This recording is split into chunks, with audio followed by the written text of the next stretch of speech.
আজকে তোমাদের সাথে শেয়ার করছি ওলের রেসিপি। ওল তোমরা অনেকভাবে বানিয়ে খেয়েছো, এভাবে বানিয়ে খেয়ে দেখতে পারো, আশা করি ভালো লাগবে। ফার্স্টে আমরা ওলটাকে সেদ্ধ করে নেবো, আর ওলটাকে বার করে প্রেশার থেকে বার করে ভালো করে চটকে মেখে নেব, যাতে একটু কচা কচা না থাকে। আর তাতে আমরা নুন লঙ্কা সমস্ত কিছু দিয়ে মাখবো।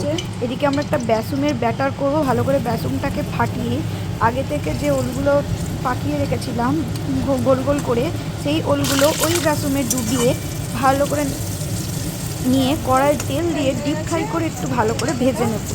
আর এদিকে আমরা সর্ষেও বেটে রাখবো, এই রেসিপিটা হবে সর্ষে দিয়ে।